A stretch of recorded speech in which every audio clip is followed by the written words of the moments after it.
Será que é mesmo possível treinar o seu cérebro para ser positivo? Vou falar sobre isso nesse vídeo, vem comigo!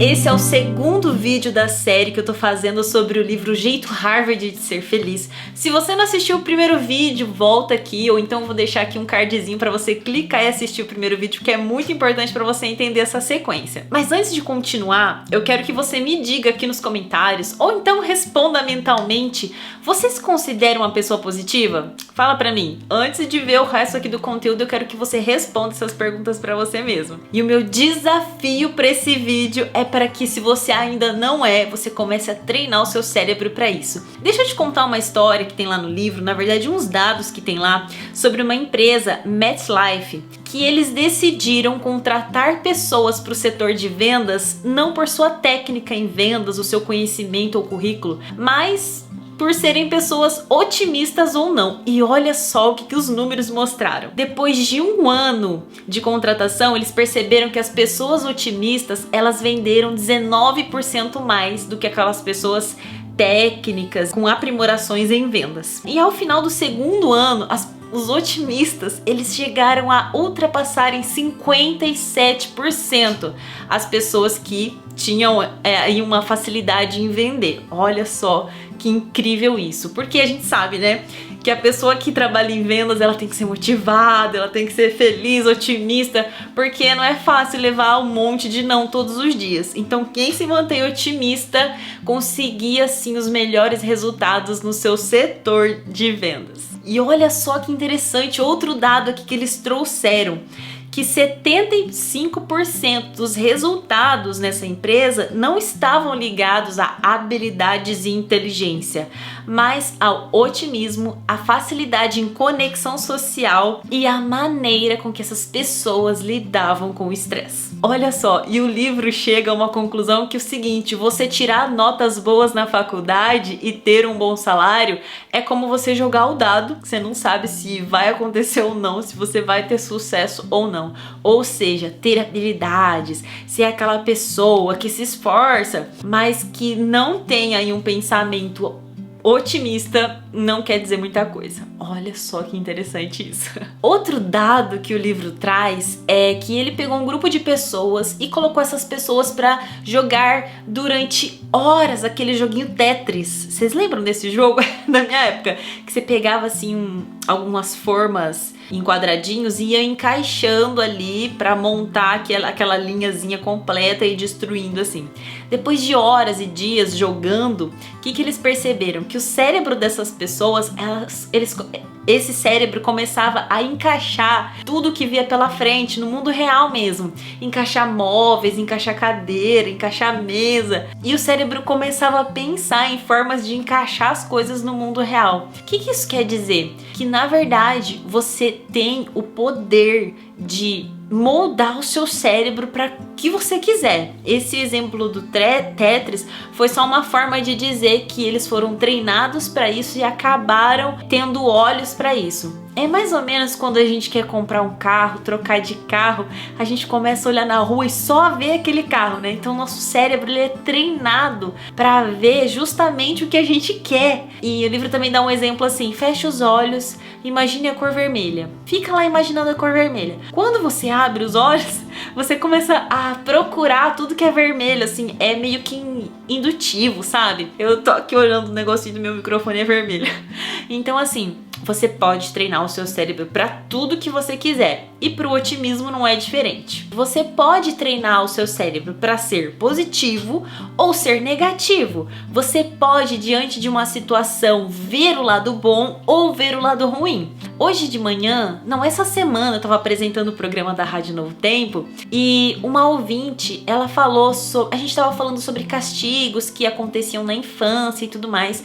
E uma ouvinte falou que ela teve a educação assim muito severa em relação à mãe, que a mãe deu ali umas boas palmadas nela, mas que ela conseguiu superar aquilo e amar a mãe, tanto que ela cuidava da mãe acamada e não sentia nenhum tipo de dor ou de tristeza em relação àquilo que tinha acontecido na vida dela. Muito diferente do irmão dela, que guardava uma mágoa muito grande da mãe. Ou seja, Foi uma questão de escolha. Ela escolheu lidar com aquilo de uma maneira leve, enxergar as dificuldades da mãe, enfim, ser empática com aquela situação toda e superar aquilo. Eu costumo dizer, e é uma frase que... eu esqueci a referência, mas... não é o que a vida fez com você, é o que você fez com o que a vida fez com você.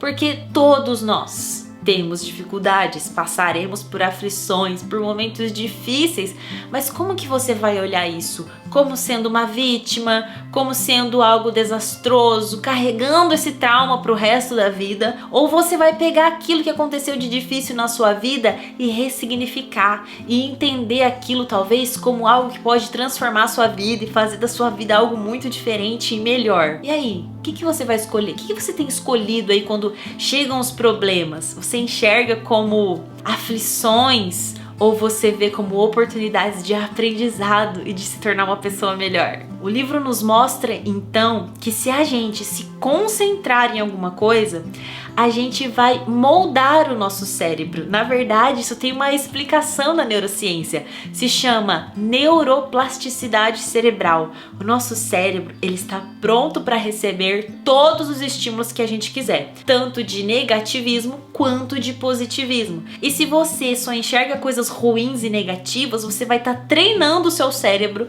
pro fracasso, para que realmente as coisas continuem ruins e venham cada vez mais coisas ruins na sua vida. Mas se você tá vendo aquela dificuldade como algo que você vai superar, que é só uma fase e que você vai procurar a melhor solução para aquele problema, você está treinando o seu cérebro para algo positivo e que vai te levar ao sucesso, a passar por aquilo e a aprender e não ficar com trauma. Então, se prender à negatividade vai fazer o seu cérebro adotar um padrão de fracasso. E fracasso chama fracasso. Ao contrário disso, quando a gente foca no positivo, a gente desbloqueia o nosso cérebro para o otimismo, felicidade e gratidão. Já disse isso aqui outras vezes. Quando você erra, você aprende uma forma de não fazer alguma coisa. Quando você acerta, maravilhoso. Mas muitas vezes, errar te ensina muito mais do que acertar. Consegue ver isso? E quando as coisas dão errado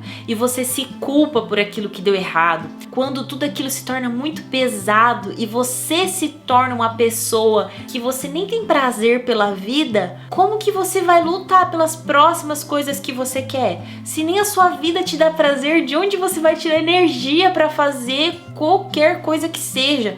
No trabalho, na saúde, nos relacionamentos. Veja, quanto mais negativo é o seu padrão, mais você se puxa para baixo, mais você se sente mal, mais você não quer lutar por algo que você nem ama, que é a sua vida, que talvez é o seu corpo, por talvez aquelas coisas que você tenha escolhido todos os dias. Veja, não é um pensamento positivo bobo, uma positividade doentia. Não, é você entender que independente do que aconteça na sua vida, você tem sim a possibilidade de dar a volta por cima e de se tornar uma pessoa muito melhor. Então veja, o caso da ouvinte da rádio. Ela quebrou o ciclo ruim e assim ela ressignificou tanto os sentimentos, as emoções dela em relação à sua mãe, como provavelmente a forma com que ela trataria ou tratou os seus filhos. E quando a gente não supera as dores, a gente tende a repetir isso com os nossos filhos, a gente tende a carregar aquele peso, aquela culpa, aquele trauma, aquela coisa horrível. É muito sobre como você vai encarar e ressignificar e começar a viver daqui pra frente diante das coisas difíceis que acontecem e que acontece com todo mundo. Bom, eu quero dar um exemplo aqui que é sobre a morte do meu pai. É muito difícil perder quem a gente ama. E quando meu pai faleceu foi muito difícil pra mim. Eu passei por um processo de depressão. Eu tenho meu pai como meu herói, um exemplo de vida, de superação, de vitória, de sucesso. E daí perder meu pai tão novo e de forma tão abrupta, né, que ele caiu e faleceu com um ataque cardíaco fulminante, foi muito difícil. Mas depois eu olhei para tudo aquilo e ressignifiquei. Eu ficar triste porque meu pai faleceu não vai me trazer meu pai de volta. Então eu olho para esse acontecimento e não me dói mais, no sentido de que o que eu aprendi com a morte do meu pai? Que eu não quero morrer cedo, que eu não quero que meu filho não tenha minha companhia, como eu também perdi a companhia dele, não conhecer os netos. E eu fiz desse acontecimento tão difícil na minha vida a volta por cima de toda a minha vida. Se hoje eu tô aqui falando de saúde, foi porque eu perdi meu pai cedo. Então eu quero fazer diferente na minha vida, eu quero que seja diferente na sua vida, na vida da sua família. E eu posso e consigo hoje olhar para isso como algo otimista. Não que eu tenha gostado, não que isso seja lindo, maravilhoso, mas que isso foi de grande aprendizado para mim. Nós todos vamos se perder um dia, nós vamos um dia não estar aqui, vamos morrer. Mas e aí? O que eu aprendi? O que teve de bom com a morte do meu pai? Todo esse aprendizado, que eu dei a volta por cima, que eu ressignifiquei tudo na minha vida, a forma de enxergar a alimentação, a comida, os exercícios, a forma de enxergar minha família, o cuidado com o meu filho. E hoje eu falo disso por mim, pela minha família, por você, pela sua família. E eu acredito que nada, absolutamente nada nessa vida acontece por acaso. Tudo é pro nosso aprendizado.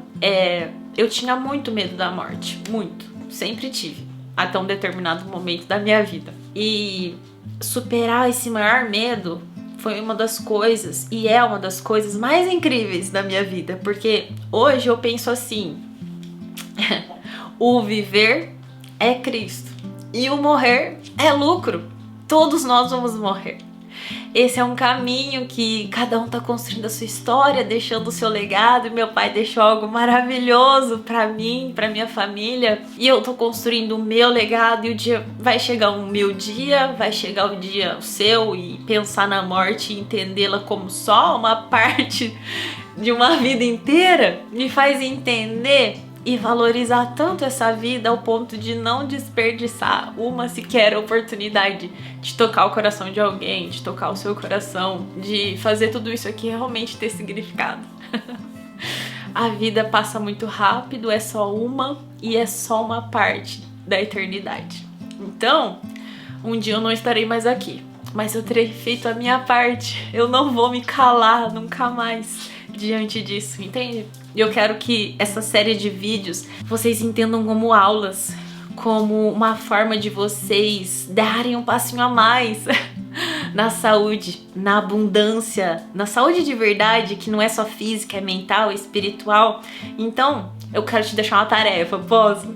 Eu quero que você olhe para alguma coisa ruim da sua vida, ou um acontecimento trágico, ou algo que você tá passando aí, mesmo que seja pequeno, sabe, essa dificuldade no trabalho, sabe, essa dificuldade no seu relacionamento, sabe, a sua saúde que não vai bem, sabe, tudo isso que você tá passando, pega só uma dessas coisas e ressignifica para você entender o porquê que isso tá acontecendo na sua vida e como você pode tornar isso algo positivo e otimista para que muito mais coisas boas venham depois disso. Ressignificar a morte do meu pai e a morte como um todo fez eu ter outra ótica sobre a vida e me fez ser a Grazi que eu sou aqui, abro a câmera e falo com você. Eu quero que você entenda o porquê das suas partes negativas da vida e ressignifique como algo positivo. Eu sei que isso vai te fazer um bem danado, então eu espero que você faça isso hoje, agora. Pega um caderninho, anota ou simplesmente mentalmente pensa sobre isso, tá bom? Espero que esse vídeo tenha te ajudado de alguma forma. Esse é só mais uma parte de uma série de 5 que vem por aí sobre o livro O Jeito Harvard de Ser Feliz. Deixa um joinha se te ajudou de alguma forma. Pega essa flechinha, manda e compartilha com alguém que você ama. Não esquece de se inscrever aqui no canal. Tem muita gente, a maioria assiste, não é inscrito, mas sabe que você se inscrever apoia meu trabalho e para que eu continue fazendo isso muito mais, tá bom? Um beijo, um queijo, uma folha de alface e um pontapé na tristeza. Tchau, até o próximo.